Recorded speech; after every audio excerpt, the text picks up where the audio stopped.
Si alguien me hubiera dicho que una ensalada tan sencilla podía tener un sabor tan espectacular, la verdad no lo habría creído. Pero vea pues, después de prepararla varias veces, entendí que no hacen falta ingredientes complicados para sorprender a cualquiera. Empiezo esta exquisita ensalada con 4 tallos de cebolla. Estos los lavo muy bien y luego los corto muy finamente. Decime vos, ¿te gusta que las ensaladas lleven bastante cebolla o preferís usar solo un poquito? El otro día un seguidor me dijo, ¡ay! Es que se me perdió el canal y no supe cómo volver a hacer la ensalada de mango. ¿Y sabe por qué le pasó? Por no estar suscrito. No deje que le pase esa tragedia pues.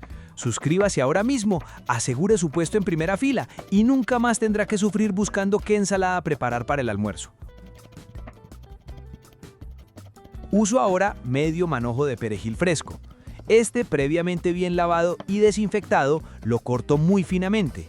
El perejil es uno de esos ingredientes que nunca pueden faltar en mi cocina, porque además de aportar mucho color, deja un aroma espectacular.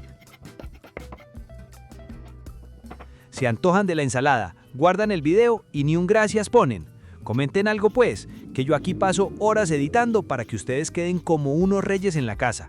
Un poquito de cariño en esos comentarios no nos caería nada mal. Después uso media zanahoria. Esta la lavo muy bien, retiro toda su piel y luego la rayo muy finamente. Contame una cosa, ¿vos la preferís rallada como la estoy preparando hoy o te gusta más en rodajas o en cubitos? Cuente a ver. Ahora tomo 2 manzanas rojas. Estas las lavo muy bien, las corto en rodajas y descartando su centro o corazón y sus semillas, las corto en bastones muy delgados. Este ingrediente es uno de mis favoritos porque aporta ese toque crujiente que hace tan especial esta ensalada. Llegó la hora de combinar todo.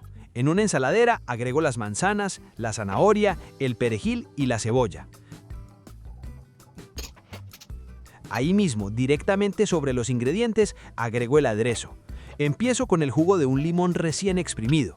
Después agrego 3 cucharadas de aceite de oliva extra virgen. Continúo con una pizca de sal y una pizca de pimienta negra molida. Con una cuchara mezclo todo muy bien, asegurándome de que el aderezo se incorpore por completo en cada uno de los ingredientes. Sirvo y ahora sí, a disfrutar. A mí me encanta acompañarla con pollo a la plancha, carne asada, pescado o incluso servirla como una guarnición para cualquier almuerzo, porque queda deliciosa y muy refrescante. Si esta receta te gustó, regálame un me gusta porque eso ayuda muchísimo al canal. Compártela con esa persona que siempre está buscando recetas fáciles y diferentes. Y si todavía no haces parte de esta familia, suscríbete a Qué Rico Recetas porque todavía vienen muchísimas ensaladas deliciosas. Antes de irte, quiero hacerte unas últimas preguntas. Decime vos, ¿qué ingrediente le agregarías a esta ensalada? ¿La prepararías exactamente así o le harías algún cambio? Y decime pues, ¿la harías?